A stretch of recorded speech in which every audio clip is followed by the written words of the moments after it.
করব।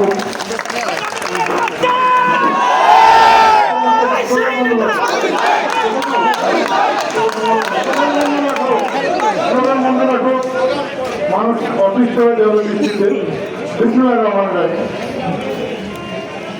বিগত বছরে এই দিন অর্থাৎ 5ই আগস্ট এই দেশে ফ্যাসিস্ট সরকার অর্থাৎ নমরুদ ফেরাউনের চেয়েও তারা লজ্জাপত্র সেই সরকার অর্থাৎ সেই হাসিনার সরকার ছাত্র জনতার আন্দোলনে এদের ছেড়ে পালিয়ে গিয়েছে।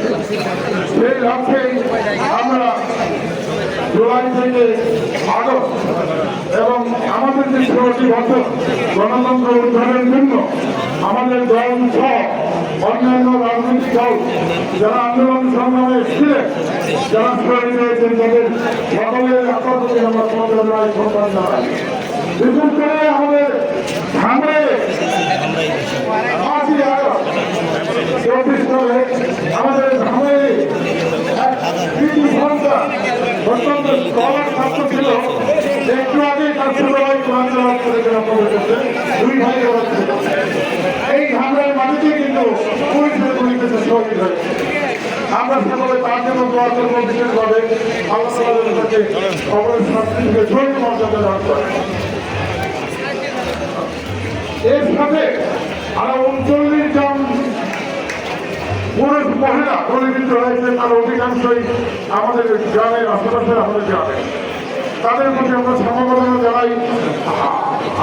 আল্লাহ তাআলা তাদের যেন সুস্থ করে তোলেন এবং তাদের জন্য একটা ঘোষণা আছে, বলে যাওয়া হয়তো পরে আমরা অচিরে একটা প্রোগ্রাম করবো আমাদের শহীদ সহ এইসব পরিবারের যারা গুলি খেয়েছে তাদের নিয়ে আমরা একটা সুন্দর প্রোগ্রাম করবো। আমরা চেষ্টা করবো সিরিয়াল হবে করোনাটা আনার জন্য। আমরা ঘোষণা করতে চাই না, আমরা চেষ্টা করবো। তো আজকে যে কথাটা বলতে চাচ্ছি সকলেই জানেন, এই শেখ হাসিনার অত্যাচার থেকে তো আমরা এখন মুক্ত। আমাদের দল বাংলাদেশের সর্ববৃহৎ দল, আপনাদের প্রিয় দল বিএনপি।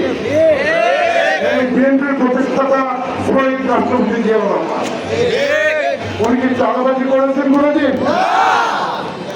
যেমন খালেদা জিয়া নেতৃত্ব দিয়েছেন স্বাগতের পর, ওনাকে দেখেছেন কোথাও চাঁদাবাজি করছে?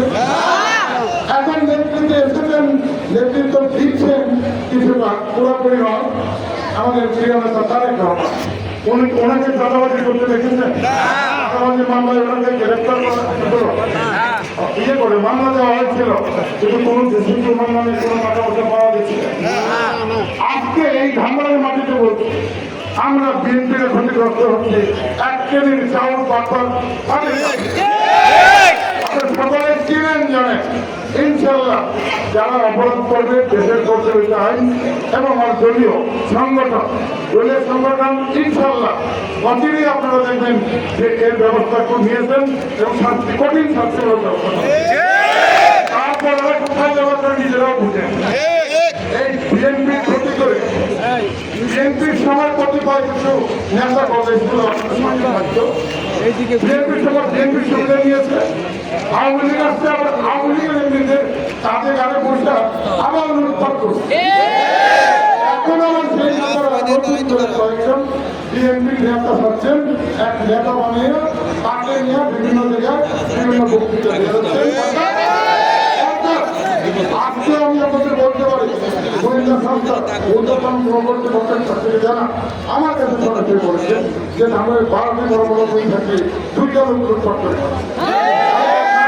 এই অবস্থা এগুলোর প্রতিকার করতে হবে। আপনাদের প্রবন্ধন থাকার জন্য, শান্তির জন্য আজকে এত কিছু করি যে আপনারা হাজার হাজার নেতা কর্মী কেন এসেছে একটা সুন্দর ঘরের জন্য, একটা সুন্দর বাংলাদেশ দেখার জন্য। চলবে দেখেন খালেদা জিয়া যতক্ষণ আছেন, আমরা যাবো নির্বাচনে, দেখেন খালেদা জিয়া প্রধানমন্ত্রী হবেন, পরবর্তী পর্যায়ে হাল ধরেন আমাদের তারেক রহমান। তাই তো আমি অনেক কথা বলার ছিল, আজকে বলতে আমি আপনাদের কাছে ক্ষমা চেয়ে নিচ্ছি। আমাদের অনেক নেতৃবৃন্দ সিনিয়র নেতা, আমরা তাদের বক্তব্য দিতে পারিনি। ইচ্ছে করেছিলাম 4-5 দিব, তার মধ্যে হয়ে থেকে থানা উপজেলার সামনে থাকবে না, ভিতরে থাকবে পৌরসভা। যে কারণে পৌরসভার সম্মানিত সভাপতি, সাধারণ সম্পাদক, সিনিয়র সভাপতি সব কিছু হবে। অথচ এখন দায়িত্ব আনতে গেলে আমাদের পক্ষে আমার বিশৃঙ্খলা লেগে যাবে। এই জন্য আমরা আমাদের থানা বিএনপির অনেক সিনিয়র নেতাকে আমরা বক্তব্য দিতে পারবো, সেজন্য আমরা ক্ষমা চাচ্ছি।